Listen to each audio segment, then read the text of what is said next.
విన్నారు కదా, ఉదుంబరాత్వక్ కషాయం తయారు చేసుకోవడానికి కావాల్సిన పదార్థాలు ఏంటో చూసేద్దాం. ఉదుంబరాత్వక్, తేనె. సో ఇప్పుడు స్టవ్ వెలిగించేసుకుందాము. మేడం కషాయం అన్నారు కాబట్టి సో స్టవ్ వెలిగించేసుకొని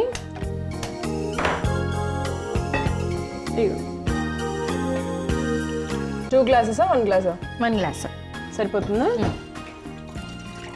ఎందుకంటే మనం పౌడర్ తీసుకుంటున్నాం కదా, ఓకే, ఒక పొంగు వస్తే సరిపోతుంది. ఓకే. సో ఇంతకీ దానివల్ల ఉపయోగాలు ఏంటి మేము? ఈ ఉదుంబరాత్వక్ అనేటువంటిది మన రక్తాన్ని శుద్ధి చేయడానికి చాలా ఉపయోగకరంగా ఉంటుంది. అలానే మనకి బ్లడ్ సర్క్యులేషన్ అంటే ఎటువంటి ఇన్ఫెక్షన్స్ రాకుండా ఉండడానికి మనకి ఉదుంబరాత్వక్ అనేది చాలా ఉపయోగపడుతుంది. ఓకే, మనం దీనిలో ఒక స్పూన్ వేసుకొని ఫస్ట్ మరిగించేసుకున్నాము. సో ఇప్పుడు దానివల్ల ఎటువంటి ప్రాబ్లమ్స్ వస్తాయంటారు? అంటే రక్తం ఒకవేళ శుద్ధి లేకపోతే మనం ఎలా గ్రహించవచ్చు అంటే మనకి ఫ్రీక్వెంట్ గా ఫీవర్స్ రావడము, బాగా బలహీనంగా ఉండడము, మన హిమోగ్లోబిన్ లెవెల్స్ అనేటువంటివి చాలా తక్కువగా ఉండడం. అంటే రక్తం శుద్ధిగా లేకపోతే ఏమవుతుంది, నార్మల్ గా మనకి మలేరియా కానీ ఏదైనా ఇన్ఫెక్షన్స్ కానీ ఫీవర్స్ వచ్చినప్పుడు రక్త కణాల పైన దాని యొక్క ప్రభావం ఉంటుంది. ఆ రక్త కణాల పైన వచ్చినప్పుడు నార్మల్ గానే మన శరీరంలో వచ్చేటువంటి రక్త కణాలు డెవలప్ అయ్యేటువంటివి 3 నెలల తర్వాత అవి న్యాచురల్ గానే చనిపోతాయి అన్నమాట. సో కొత్త రక్త కణాలు అలా డెవలప్ అవుతూనే ఉంటాయి. ఈ క్రమంలో హెల్దీగా ఉన్నటువంటి రక్త కణాలు కూడా ఒకవేళ ఇన్ఫెక్షన్కి గురైతే మన శరీరంలో ఉన్నటువంటి రక్తం యొక్క క్వాంటిటీ కూడా తగ్గిపోతుంది. దానివల్ల మనకి ఇన్ఫెక్షన్స్ వస్తాయి. అంటే మన రెగ్యులర్ గా ఏదో ఒక రికరెన్స్ గా ప్రాబ్లం వస్తూనే ఉంటుంది. అది జస్ట్ ఏంటంటే మనకి మన డిఫెన్స్ మెకానిజం అనేది బాగా డిస్టర్బెన్స్ అయిపోతుంది అనమాట. సో ఆ డిఫెన్స్ మెకానిజం అనేది పాడైపోయిందంటే మనకు అనేకమైనటువంటి ఇన్ఫెక్షన్స్ మన శరీరంలోకి వచ్చేస్తే మనం అనేక రోగాలకు బానిసలైపోతూ ఉంటాం. ఓహోహోహో.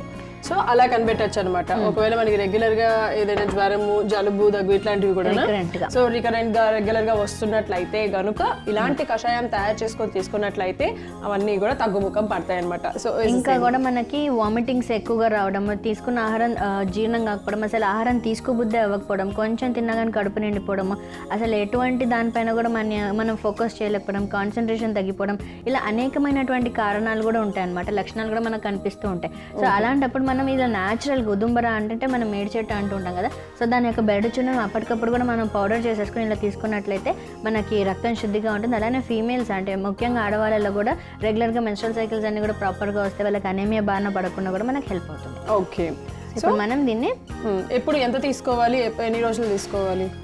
ఇది ఒక 10 to 20 ml వరకు తీసుకోవాలన్నమాట. రోజు ఉదయం రాత్రి 2 పూటలు కూడా తీసుకోవచ్చు. ఒకవేళ బాగా ఇన్ఫెక్షన్స్కి అంటే బాగా వీక్గా ఉన్నారు, ఇమ్యూన్ సిస్టమ్ చాలా వీక్గా ఉన్న వాళ్ళు మాత్రం తప్పకుండా తీసుకోవాలి. లేదు కొంచెం నార్మల్గా ఉన్న వాళ్ళు వారానికి 2-3 సార్లు ఇలా జస్ట్ నార్మల్గానే హెల్దీ ఇండివిజువల్స్ కూడా తీసుకున్నట్లయితే మనకి రోగనిరోధక శక్తి పెరుగుతుంది. అలానే మన శరీరంలో ఉన్నటువంటి త్రిదోషాలన్నీ కూడా సామ్యతగా ఉంటాయి. అంటే 10 to 20 ml 10 to 20 ml తీసుకోవాలి. దానిలో మనం ఒక స్పూన్ అంటే ఇంత క్వాంటిటీ తేనెను కలుపుకొని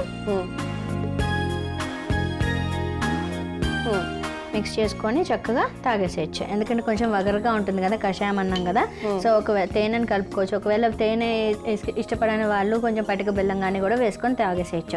ఇది చాలా కషాయంగా ఉంటుంది. మనం ఈ కషాయాన్ని వూండ్స్ పైన కూడా అప్లై చేసుకోవచ్చు. అంటే మనకి ఎక్కడైనా అటువంటి పుండ్లు అలాంటివి ఉంటే దాని మీద కూడా ప్రక్షాళన లాగా కూడా పనిచేస్తాయి. వూండ్ హీలింగ్ ప్రాసెస్ కూడా యాక్సిలరేట్ అవుతుంది. వీటితో పాటుగా కూడా మనకి దీనిలో లభించేటువంటి ఫోలిక్ యాసిడ్ అనే కాంపోనెంట్ మన అందరికీ ఇంపార్టెంట్. ముఖ్యంగా గర్భిణీ స్త్రీలో కూడా చాలా ఉపయోగకరంగా ఉంటుంది. అంటే లోపల ఉన్నటువంటి శిశు ఎదుగుదల కోసం ఇంపార్టెంట్. అలానే తల్లి కూడా ఆరోగ్యంగా ఉండడానికి ఫోలిక్ యాసిడ్ అనేటువంటి చాలా ఇంపార్టెంట్. ఆయుర్వేద శాస్త్ర ప్రకారంగా కూడా ఇది కషాయ రసం కలిగి ఉంటుంది అనమాట. అండ్ కొంచెం గురుగుణం కలిగి ఉంటుంది.